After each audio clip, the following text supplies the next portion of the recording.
E aí galera, beleza? Estamos aí com uma videoaula de filosofia então, o período pré-socrático, que é o primeiro período da filosofia. Esse nome aí pré-socrático, porque esses filósofos vieram antes do Sócrates, que foi um cara aí que foi um divisor de águas. Então, pós-Sócrates foi um outro período. Depois a gente vai estar gravando um vídeo sobre os filósofos aí que vieram pós-Sócrates. Mas então vamos pensar aí sobre esses caras. O primeiro deles é o Tales, que surgiu lá no século 6 a.C., que é considerado, viveu no século 6 a.C. e é considerado o pai da filosofia. Foi um dos primeiros a colocar racionalidade no pensamento. Lembrando que a sociedade grega era marcada pelo pensamento mítico, e a filosofia veio então para romper com esses mitos e pensar de forma racional os fenômenos que estavam acontecendo aí. Esses filósofos pré-socráticos, a preocupação deles é com a física, ou seja, com a natureza. Eles vão também ser chamados de filósofos da natureza, porque eles vão buscar na natureza explicações para a origem do mundo, para a origem das coisas, e não mais nos mitos, como a tradição grega vinha fazendo. Então Tales, ele vai dizer que o princípio de todas as coisas é a água. Ele vai fazer uma viagem ali para a região do Egito, ele vai observar o rio Nilo e vai ver como que existe vida próximo ao rio Nilo. Então, esse cara, esse filósofo aí vai falar que a origem do mundo está na água. Esse é o principal pensamento dele. E aí ele vai, por exemplo, dar para nós o seguinte, ele vai partir do seguinte princípio: aonde tem vida, onde está a umidade, onde tem a água, tem a vida. Então ele faz essa correlação. Por exemplo, quando nasce o bebê, sai água da barriga da mãe, então ali tem vida. Então ele tenta achar uma explicação para a origem da vida e vai pensar na água. Então ele tem uma importância por ser aí o primeiro filósofo a pensar, a estabelecer um pensamento racional acerca das coisas. Depois a gente vai falar um pouquinho do Pitágoras. O Pitágoras é um outro importante pré-socrático, que ele vai falar a seguinte coisa: são os números que explicam a origem do universo.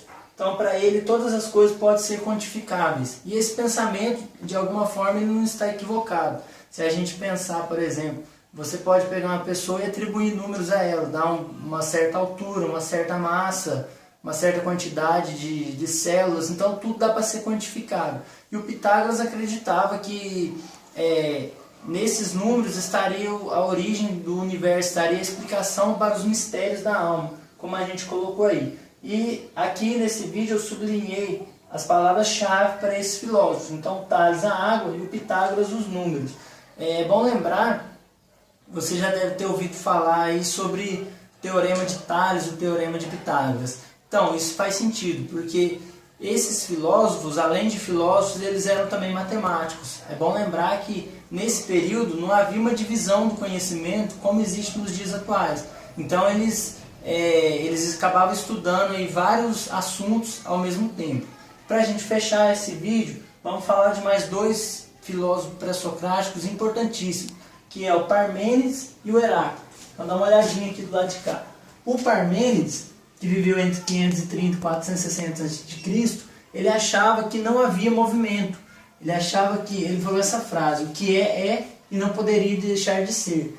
Então ele está pensando que a essência de tudo permanece. Você pode pegar, por exemplo, um papel e queimar, mas você não consegue destruir a matéria, aquela essência permanece. Ele vai passar por umas transformações, mas ele vai continuar sendo papel, não tem como se destruir. Então ele vai dizer que não há movimento. Para o pensamento dele, para a gente entender, é como se fosse assim, uma história em quadrinho. Numa história em quadrinho você tem várias sequências de imagem que a gente vê o movimento, mas aquele movimento é uma ilusão dos nossos sentidos. E é isso que ele vai dizer. Ele vai dizer que as coisas elas têm uma essência e essa essência não muda. Então, essa é a explicação que ele dá para os fenômenos da natureza. Todos os fenômenos que nós conseguimos ver em movimento com nossos olhos, para ele, na verdade, é uma ilusão dos nossos sentidos, mas que o movimento, de fato, não existe. E um filósofo contemporâneo a ele foi o Heráclito, que propôs o pensamento oposto. E aqui eu marquei, só voltando um pouquinho, como que eu vou lembrar, professor, de todos esses filósofos aí, como que eu não vou esquecer? Parmênides com P, de permanece, assim você não se confunde, tá certo? E o Heráclito, que também é contemporâneo ao Parmênides, ele vai dizer o contrário, ele vai dizer que a explicação do mundo está no movimento. principalmente no devir. Então ele vai dizer que a vida origina-se da luta entre os opostos. Então ele vai dizer que a nossa realidade é marcada por coisas opostas, frio, calor, bem, mal, dia e noite. E a partir dessa luta de opostos vai surgir um movimento, e é assim que se explica a origem de todas as coisas. Por exemplo, num dia frio, se você pegar um catavento e colocar em cima do fogão e acender o fogão, ele vai girar, porque o choque entre o ar quente com o ar frio vai gerar movimento. E é isso que ele estava dizendo. A nossa vida ocorre a partir de forças opostas que estão em conflito, e a partir desses opostos vem o devir.